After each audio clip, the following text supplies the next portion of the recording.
The average American gig worker is leaving a significant amount on the table every single month, simply by choosing the wrong delivery app. You might think Uber, DoorDash, and Instacart are all pretty similar, but the cold, hard numbers for 2026 tell a brutally different story about actual earnings. It's not just about the base pay. It's about the hidden costs, the algorithmic biases, and the market saturation that can turn a promising side hustle into a low-wage trap. Many drivers stick with what they know, unaware that a competitor might pay significantly more for the same effort. We're going to expose the real top earner and show you exactly why, so you can stop guessing and start earning what you deserve. But first, let's quickly define what each platform specializes in, because that's where the earning differences begin. Before we dive into the dollars, let's briefly clarify the core services. Uber, through Uber Eats, focuses primarily on restaurant food delivery, although some regions also include groceries. DoorDash is largely the same, a behemoth in food delivery, often boasting a wider restaurant selection in many areas. Instacart, on the other hand, is almost exclusively grocery delivery, requiring shoppers to physically select items in-store before delivering them. This fundamental difference in service type, from restaurant pickup to in-store shopping, introduces varying levels of effort, time commitment, and crucially, earning potential. The common mistake is assuming these differences are minor, when in reality, they dictate everything from your average hourly wage to your long-term vehicle depreciation. And speaking of vehicles, the type of car you drive is a silent factor in your overall profitability. Let's start with Uber Eats. Based on current trends, for most drivers, Uber Eats is projected to offer an average of $18 to $25 per active hour in 2026 before expenses. This can fluctuate wildly based on surge pricing and location. For example, a driver in a busy urban area like Chicago might hit $30 per hour during peak dinner rush, but drop to $12 per hour during slow afternoons. The pay structure includes a base fare, mileage, and time, plus customer tips. A common myth here is that high-end restaurant deliveries always mean bigger tips. While sometimes true, the sheer volume of lower value, faster deliveries often evens out or even surpasses the infrequent big tippers. The real challenge with Uber Eats is consistency, especially outside of major metropolitan areas where demand can be sparse. But this isn't the only factor impacting your take-home pay. DoorDash has its own set of unique challenges that can secretly eat into your profits. DoorDash, often seen as a market leader in food delivery, is projected to show similar numbers to Uber Eats in 2026, averaging $17 to $24 per active hour. Their pay model is slightly different, using a base pay per order, promotions like peak pay during busy times, and customer tips. Where DoorDash sometimes pulls ahead is in its Dash Now availability, which can mean less waiting around for orders compared to Uber Eats in certain markets, thus increasing active time. However, a major pitfall for DoorDashers is the acceptance rate game. While not strictly penalized for low acceptance, consistently declining low-paying orders can subtly reduce the frequency of desirable high-paying offers. Here's what happens if you chase every high-paying order. You spend more time driving between restaurants, accumulating miles that quickly diminish your net earnings. Many drivers fall into this trap, costing them hundreds annually. But Instacart presents an entirely different ballgame, with a unique set of rewards and risks. Instacart stands out with its grocery delivery model.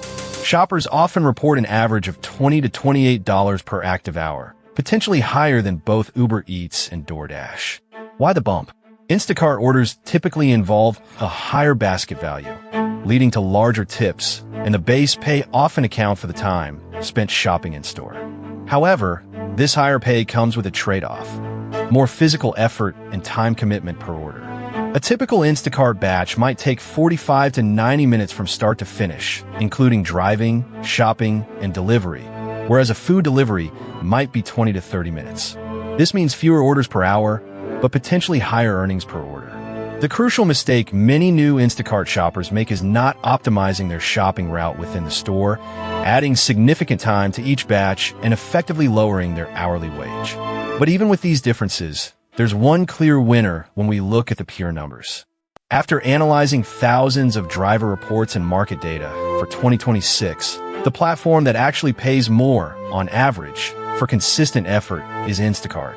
While Uber Eats and DoorDash hover around $18 to $25 per active hour, Instacart frequently pushes past $20, often reaching $28 plus per hour, especially for efficient shoppers.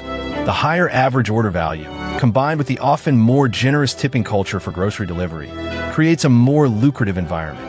This isn't to say you can't have a great day on Uber or DoorDash, but for consistent, reliable higher earnings, Instacart holds the edge. The key here is active hour, the time you're actually engaged in an order, not waiting.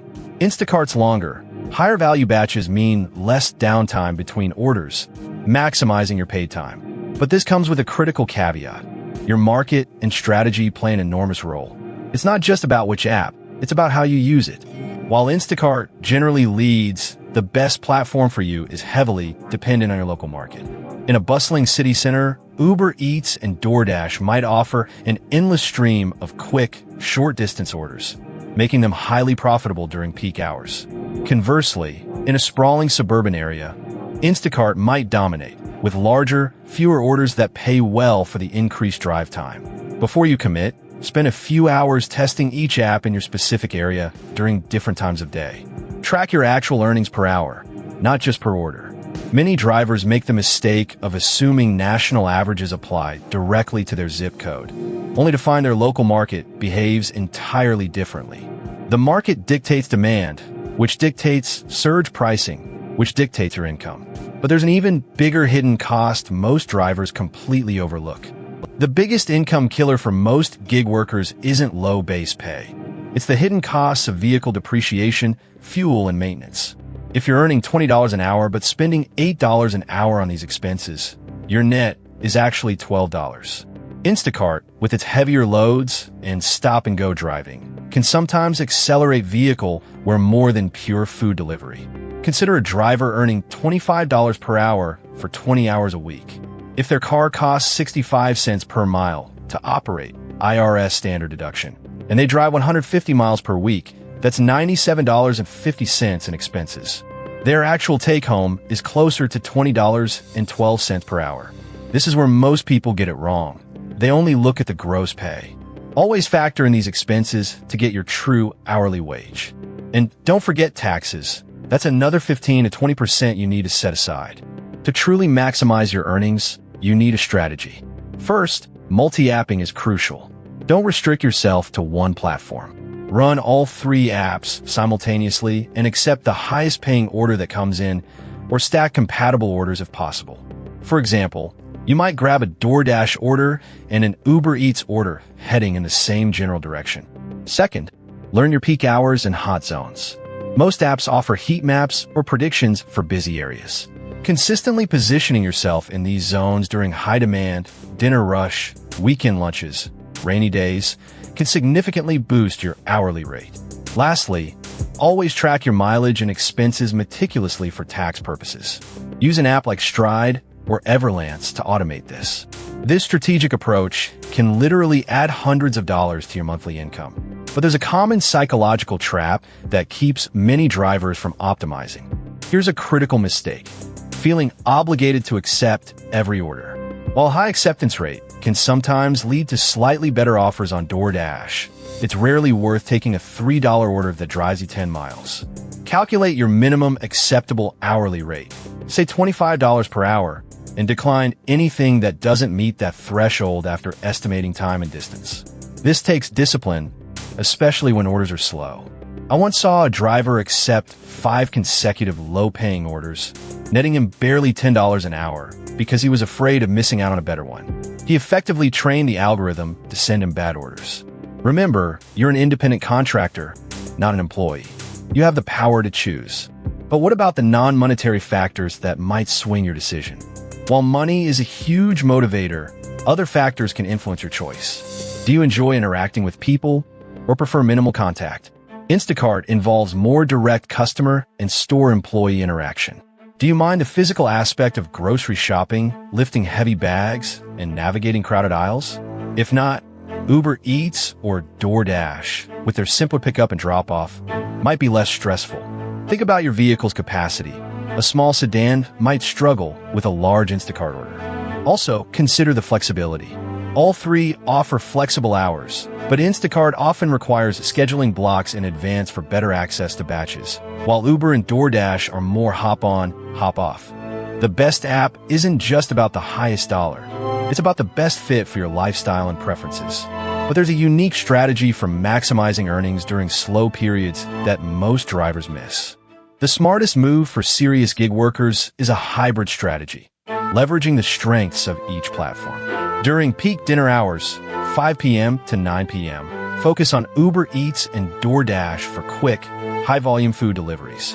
Then, switch gears to Instacart during slower daytime hours, 10 a.m. to 4 p.m., for grocery batches, which tend to have more consistent demand throughout the day.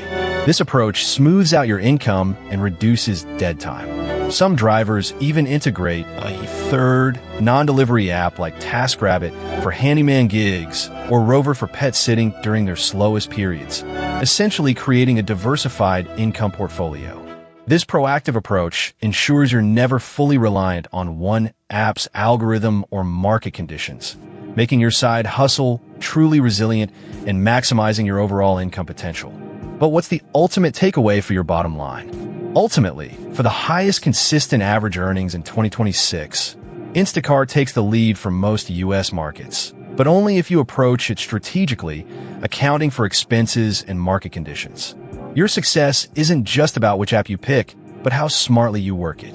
If you're wondering how to properly track all these different income streams for tax season to avoid a costly IRS mistake, watch our video on the ultimate gig worker tax guide next. And if you found this breakdown valuable, don't forget to subscribe for more realistic side hustle strategies.